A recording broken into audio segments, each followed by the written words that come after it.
I think we see it's so interesting in this area because it's really a mixed bag with crime. We see, like in many places, that there are a lot of factors, the economy, various policies, both state, nationally, and locally, that contribute to crime going down in some cases or going up. There are a lot of different factors there. Some crimes I think we're doing better on, but I think one of our biggest challenges in this region as a whole, and certainly the sheriff can speak to this too, is our level of property crime, and which is still, it is unacceptable, frankly. We have way too many break-ins of residences, businesses, certainly too many car busts. We've got to do better along those lines. One of the things that I think contributes to that is that a lot of those folks who are committing property crimes are actually people doing it to get quick money to buy drugs because they have an underlying drug addiction issue. And so I think what that's really going to, that realization is going to help us as a department move to more approaches that involve working with treatment providers and looking at better ways to deal with individuals who are drug addicted. Again, this isn't a right or left, Democrat or Republican political issue. There's folks from across the political spectrum that recognize that we have to do a better job of how we deal with folks who are suffering from the disease of addiction. And if we don't get a better handle on that, we're going to continue to see, I think, high rates of property crime, no matter how hard our officers work in terms of making arrests. Because really, a lot of it just becomes a revolving door, and the jails become, you can't put everybody in jail, and especially for nonviolent offenses, those aren't even arguably you're not going to get people long-term treatment for addiction in jail. So we're really talking about working with different treatment providers to take a little different approach, to look at maybe different ways of handling people who have what we call pocket drugs, very small amount of drugs for personal use. How can we focus on getting them into treatment rather than punishment? Sometimes perhaps there needs to be a combination of the two, but we got to do some things differently. And I think this is a realization that's being made by policing professionals around the country. And we're certainly, I think we have a lot of good things going on here that are going to help us, again, lead the way. I concur with Chief. We live in a relatively safe community. We really do. Tucson, from a violent crime perspective, in the metropolitan area is a relatively safe place, but property crime is way too high. And there's good public policy does not know partisanship. It just doesn't. And there are some things that we do that I wonder, well, that may be very partisan, but it's very bad policy. We should stop doing that. And there are a lot of things like that where partisanship derives policy, and in my mind, it should not at all.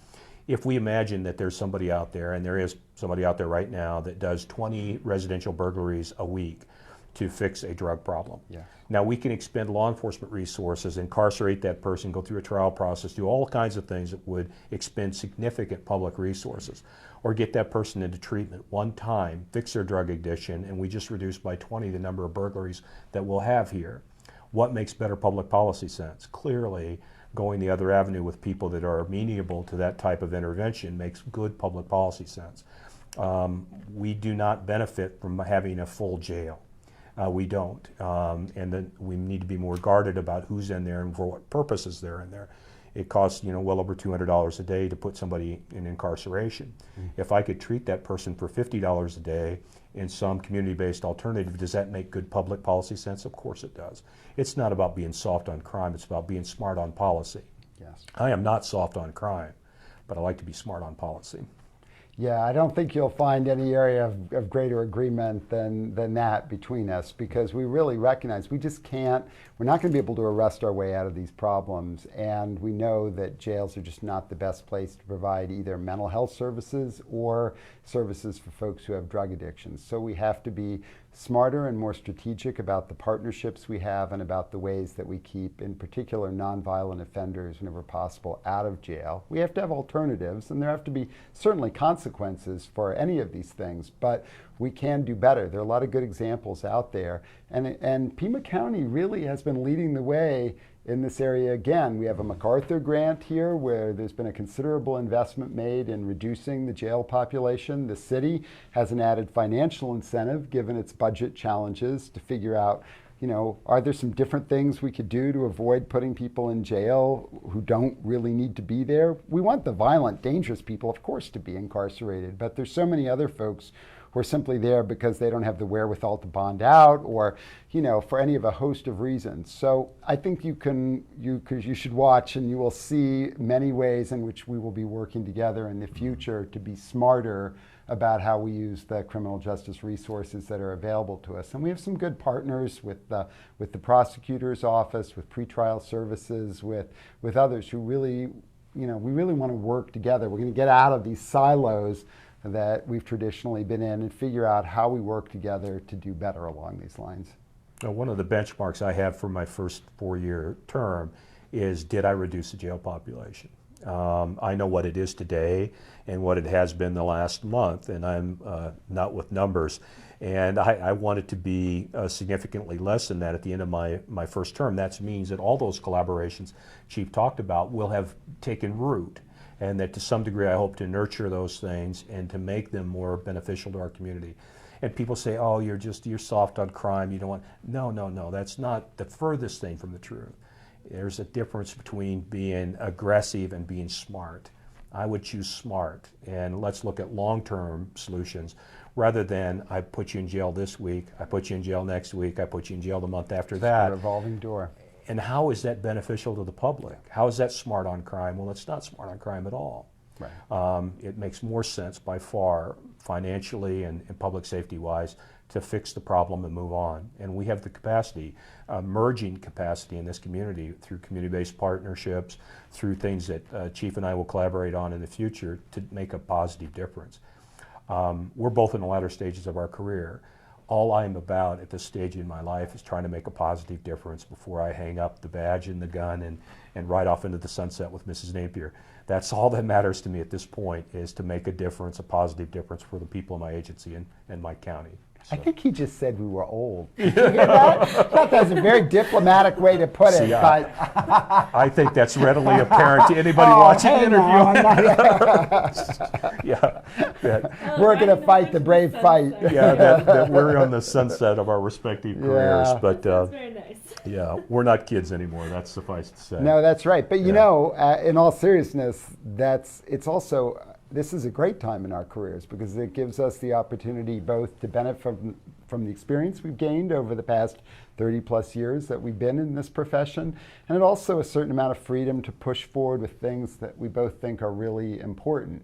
And I think the residents of this community, this larger Tucson community, are going to find a lot of value added by the sheriff and I sort of getting a certain amount of synergy between our respective career experiences and our commitment to really doing some very thoughtful crime reduction strategies and good public safety steps for the community in the years ahead. I'm looking forward to it. I am too.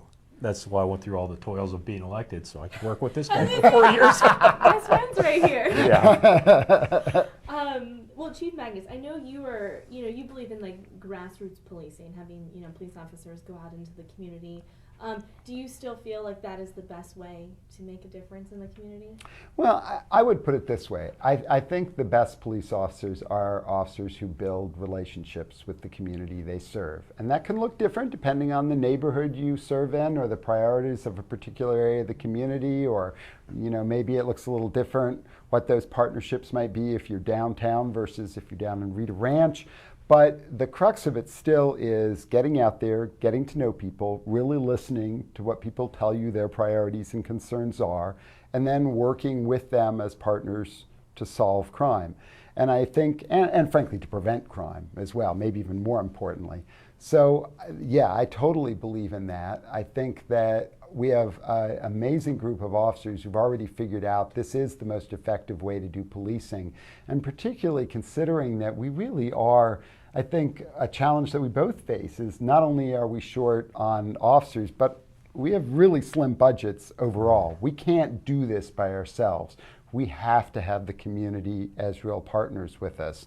And there's just no substitute for that. Even if, for example, in Tucson, even if we're successful with the half-cent public safety and road sales tax that's coming up, which I think there's a lot of need for, but even that only provides capital resources. We still have to have smart police officers who get it about the importance of that relationship building. I think my folks do, which is one of the reasons I love working here with them, but there's no substitute for that style of policing in my view. I would concur. We have district offices that are somewhat located because of the unique nature of that particular area. You know, we have one in Green Valley. I was in Ajo last week. My area is 9,200 square miles, so it's a very big area to try to police. And so we have strategically located district offices in order to better serve the unique needs of that particular populace. So the more that I can get deputies, besides all the crime control things that Chief spoke about, it's important to get our people out of their cars, talking to people, engaged in the community, feeling like they're part of the community. The one thing when I was a Southside Patrol Division commander for his department, I told my officers, when somebody shoots somebody on the South Side, I don't care where you live, they just shot somebody in our neighborhood. We have ownership of that. That is our neighborhood. We should be intolerant of crime in our neighborhood. I don't care if you live in Marana or Sahuarita or where you live, your home is. This is your home during your shift, and you need to take ownership of that, because the good people that do live here expect that of you. They expect you to take ownership of this, and that's why they entrust you with the power that they've given you. And so it's a very heady responsibility. But the more we can get officers and deputies out of their car interacting in a positive way with the community, it's good for their mental health, it's good for their bearing, it's a better way to assess problems, because if I have a relationship with you, you might come up to me and say, Mark, there's something going on in that house down the street that just doesn't quite look right, because you have a relationship with me that you might not otherwise disclose, and that helps us.